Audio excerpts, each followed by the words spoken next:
I'm Hamish Belsky, I'm the Sheep Genetics Manager on Mount Linton Station. Been here 7 years and I'm responsible for running 280 hectares at the Ojai end, and we're running about 1,200 Texel Romney maternal ewes, which we now call the Mount Linton mainstay, and we're running about 500 Suftex terminal ewes, and we'll have about maybe 500 mainstay ewe lambs and about 250 to 300 Suftex ewe lambs, and we aim to breed about 500 ram lambs for the station from the mainstays and about 200 to 250 ram lambs on the Suftex program for the station. And then we've got another 200 plus ram lambs that will go out later over across the hoggets. 35 years ago, Alison McGregor went out on a lambing beat on the station and realised how terrible the ewes were at lambing. Our philosophy has always been to breed a low input sheep with high output. Farming these days, or especially sheep farming, there's a lot of work involved, and we want to make it as efficient and as low cost as possible, especially with the cost rising. On Mount Linton, in such a huge scale, you need to do as minimal to those sheep as possible. So if we've got to do anything to our recorded sheep, like touch their feet, treat fly, anything that we've got to touch them for, even drench them, they're culled. So what we're trying to do is do things harder or put them under as much pressure or more pressure as what they would on the station environment. Because on the station they don't drench ewes except for maybe, 3,000-4,000 ewes at scanning time that are a bit lighter. But I mean, that's dropped in the last 7 years from maybe doing 5,000 to 10,000 to below that now. So that's really coming down a lot. The mainstay, Romney Texel, they're heading into a lot of hill country places now. Very few would be on country that would be easier than us. And I guess that's just the way the dairy scene's going and pushing us into the hills, and we just want to make sure that we're breeding a sheep that can actually handle those conditions and still thrive, well above the expectations that we have now. To have, a lot of our performance of 140, 150 on hill country, weaning weights, late 20s. What we're aiming to do here is to have that 140 to 150% with weaning weights sort of in the low 30s, average kill date by mid-February, and our average kill weight, we aim for about 17.5 to 18 kilos. And I think that at the moment that's a good weight that allows us to get everything away by the end of March, or around the end of March, and still grow our ewe lambs out to a good weight on the station, because our ewe lambs are also going to get put to the ram, and our cut-off target for our ewe lambs on the station is 42 kilos, and everything that doesn't hit that mark will not go to the ram. So the better we do our ewe lambs, the more we've got to go to the ram, and the better performance we can do for the following year. We're 15 minutes from Wyndham and a straight line to Clinton. 1,000 hectares effective, and it's 2/3 paddocks, 1/3 hill, and it ranges from 250 to 520 metres altitude, and we run 5,000 ewes and 250 breeding cows, and we finish all of our progeny. 3 or 4 years ago we were running just Romdale ewes and what have you, and they were ticking along not too badly, and I quite like the Texel, and so we went to Mount Linton and they got us into these half Texel, half Romney, and very happy with them. Love the nice width through the loins and the clean legs and head, and seem to cope with this place very well. So our lambing percentage has increased by approximately 15%, and a lot of that's due to feeding, but it's just that extra survival, so we're really happy with them, and we're going to continue that direction. We're really happy with the way things are going. What's really important with the Romney Texel is, and our program here, is that we're not just putting a Texel over a Romney and producing a first cross each year, or vice versa. We're actually stabilising our Romney Texel, and we must be in about the 5th year of a Romney Texel over a Romney Texel, and that stabilisation is a real key part of bringing out that true genetic worth of an animal, as opposed to having the first cross, which gives you 10% hybrid vigour, which can mask any true genetic value. And it's a good system for the farmer. If he puts a Texel straight over a Romney, he gets that full benefit. But if the breeder crosses the Texel or Romney over each other, then the full benefit goes to the breeder, not to the farmer. So we're very focused on breeding a Texel Romney type sheep that is stabilised at that without introducing the Finn or the East Frisian. And the reason for that is just constitution, basically.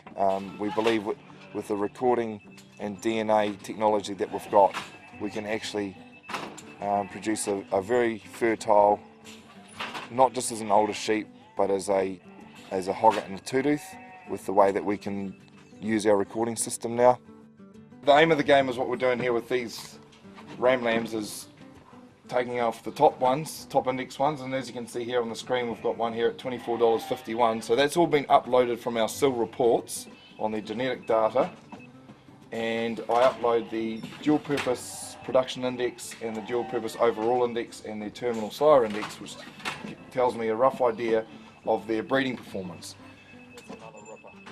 You've got a little lamb here at 29 kilos with a dual purpose profit index of $22. Now when I let that out the gate into the top index mob,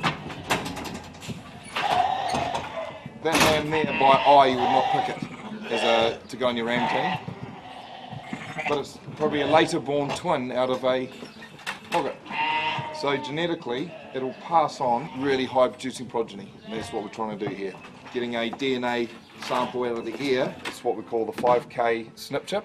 What that in essence is doing is telling us from their DNA how they're going to breed for growth, fertility, meat yield, survival, wool, and a whole bunch of traits. And then what that does is that gets blended into the SIL system from our normal recorded system, and blended to give us a genomic report which gives us more accuracy on how they're going to breed.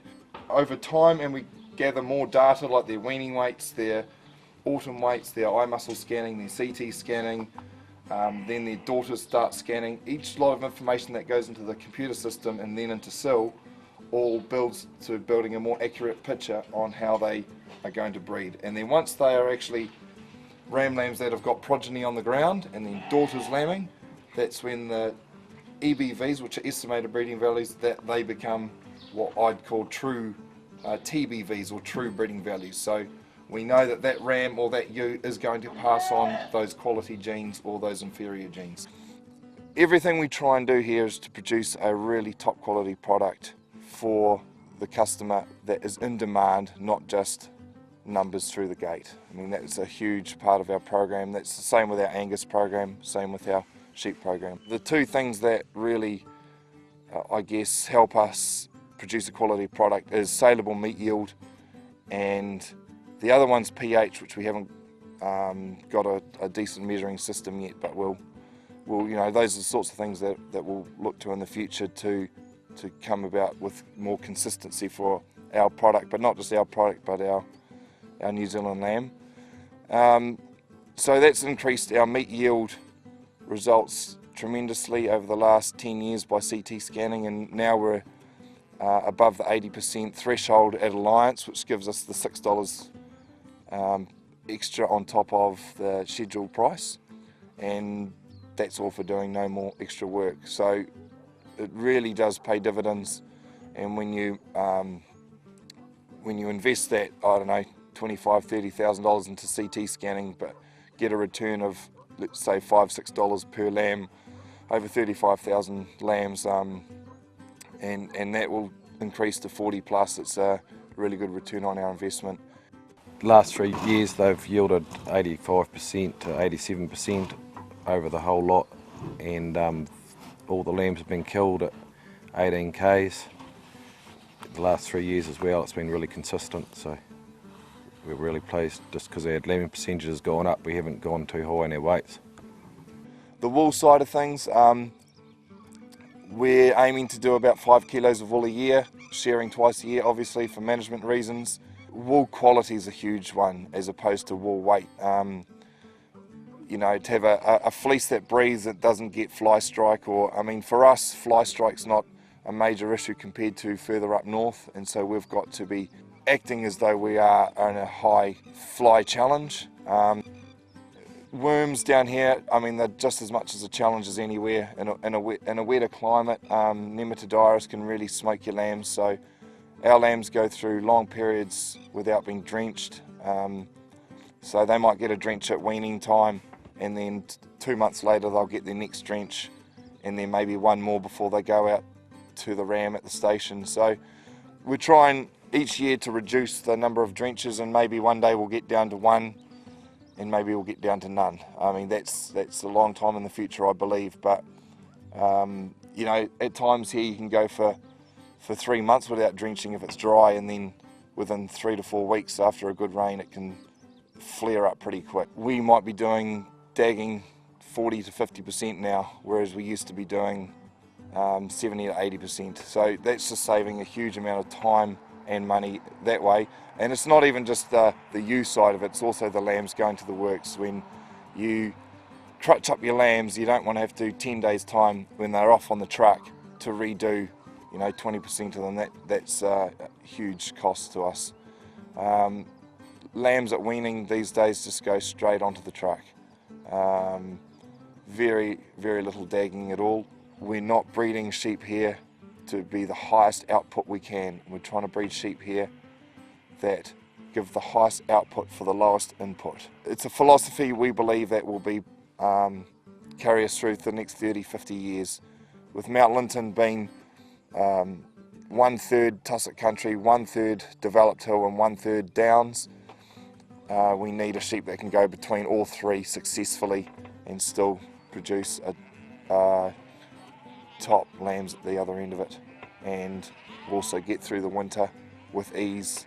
I guess what we're doing on Mount Linton, if people understand our philosophies and like what we're doing, well then it's going to work for our commercial clients as well.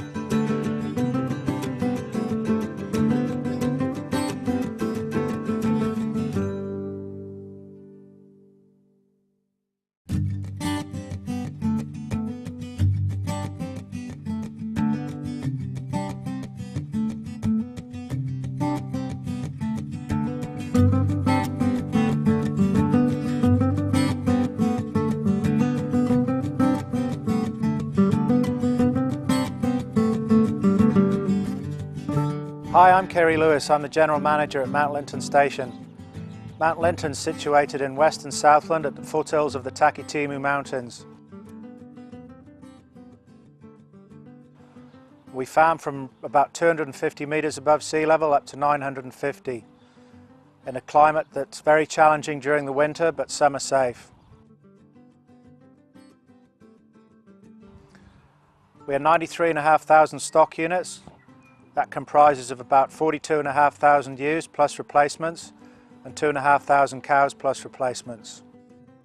It's approximately 25 years ago when the station started recording their sheep flock and their Angus herd, and it's been a natural progression since then to offer our genetics to other commercial operations, because we believe that if our genetics can survive in this climate, they can survive anywhere in the country.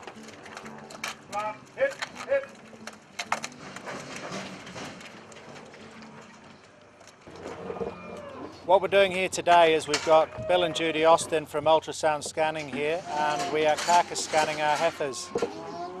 And all the data that we get from the carcass scanning goes in to improve the accuracies of the EBVs on breed plan.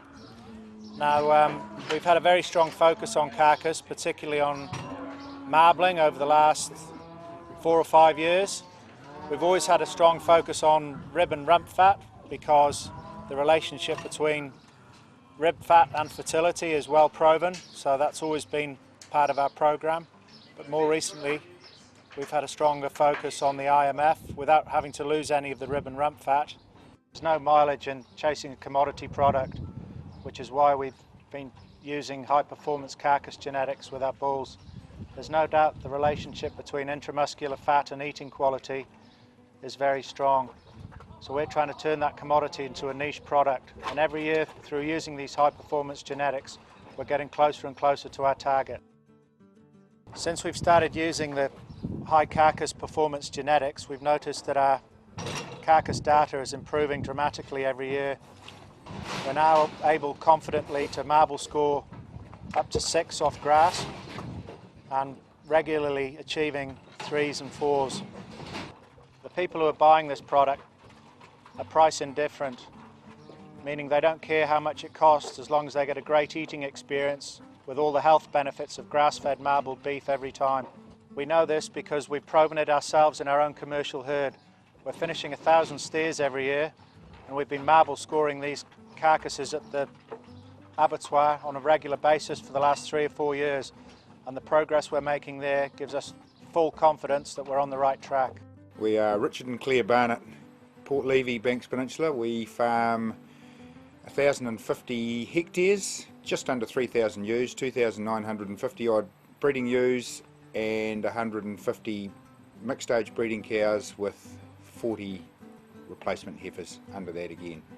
We take all our young cattle through to at least the yearling stage and some steers through to 2.5-year-old. The cattle policy has essentially evolved in the last 5 to 7 years with the purchase of new bits of land and the need for volume roughage eaters, and so our cow numbers have gone up from 50 or 60 up to 150 with supporting heifers, and we still utilise some steers as grazing tools, hence taking them through to 2.5-year-olds or 2-year-olds and then selling them into the 5-star beef feedlot. We are looking to link ourselves into sort of permanent market or marketing avenues with all our stock systems, but particularly with inline grazing systems where we continue to deal with our own stock but also supply silver fern farms. And we've just joined the eating quality grading system where we're able to supply to the Angus brand scheme with the small premiums involved there, and we've had the first lot of feedback on animals killed through the EQ scheme, and interesting enough, although it's only a moderate number, 12 steers, the whole lot came through the system very well and all passed into the highest EQ grade, into the reserve grade, which we were very pleased with, because the current strike rate is nowhere near 100%. It's probably more like 15 to 30%, I understand. So those are the type of initiatives we're trying to be involved with, and particularly with Mount Linton keen to pursue the beef marbling, tender eating quality. This gives us some follow through from our genetics right through to the plate at the other end. One of the keys to profitability is number of calves born. To remain in the herd at Mount Linton, every female must get in calf firstly as a yearling and then rear a calf every consecutive year until she becomes cast for age. And some of those cows are still 13 and 14 years old. So we need to have a cow that's going to have a live calf every year and get back in calf within 42 days.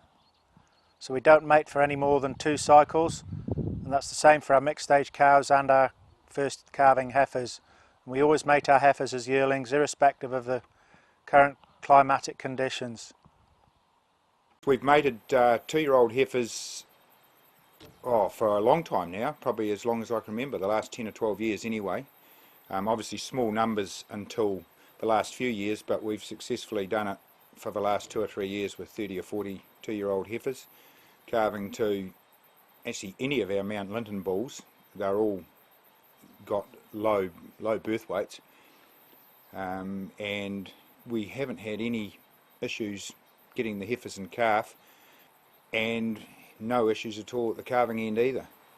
We have 750 performance recorded cows and 1,750 commercial cows. It's very important for our cows to have the ability to lay down fat in the summer when the grass is cheapest and utilise that fat over winter, and in cases of a tight spring to milk off their backs. Other than at calving time when the stud cows need to be on the down so I can tag the calves and weigh the calves at birth, the rest of the year they're on the hill with the commercial cows in the same mob. Post weaning, our bull calves are put into one mob of between 350 and 370, and they run as in the same mob for the whole of the winter. We also have a strong focus on self-replacing index. All the bulls we sell at Mount Linton are in the top 30% for self-replacing index. We're after an animal here, and we have to have an animal here, particularly cows, that are easy-doing, mobile cattle with a good temperament. And our cows are required to navigate some very steep country most of their life. So with that in mind, we're looking for a cattle beast that will compete behind sheep, and so we're after a small vigorous cow, or certainly a moderate sized cow that gets in calf every year and produces a calf with the potential to grow either with us or with someone else. At Mount Linton we sell bulls by private treaty, both as yearlings in the spring and as 18-month in the autumn. I enjoy this type of selling because I get to know the client and more about his business, and it's a lot more personal than an auction. Our clients also like the idea of private treaty because they can put a figure in their budget every year and not have to go to auction and keep putting their hand up till they get a bull. Mount Linton stood out to us when we were first involved with particularly Kerry Lewis and the emphasis that he's put on the cattle breeding and feeding program at Mount Linton, in that they are used very much as a commercial farming tool. And there are a lot of studs in New Zealand that I've visited and heard about who claim that their studs are run in a commercial environment, but there aren't too many I've come across that come close to Mount Linton with actually duplicating real commercial farming systems with their cattle and recording on the back of that. And secondarily, you've got a large number of cattle under whatever specification or EBV group you're after to pick from, and as much time as you want to pick those animals from. So there is a marked lack of pressure on the time required to do it. So you've got a very relaxed environment to evaluate temperament, conformation, EBVs, and compare them with all the other animals. And they're also presented in their work clothes, as it were, rather than glossed up with a lot of supplementary feed to make them look good for the buyer. And I also like the idea of being able to buy bulls as yearlings and get them adapted to your farming systems as a young bull, where you're buying the full genetic package but they aren't overgrown and then come to grief when they first step onto a hill when they get home. So yeah, they are probably the features that I most value purchasing a bull from Mount Linton.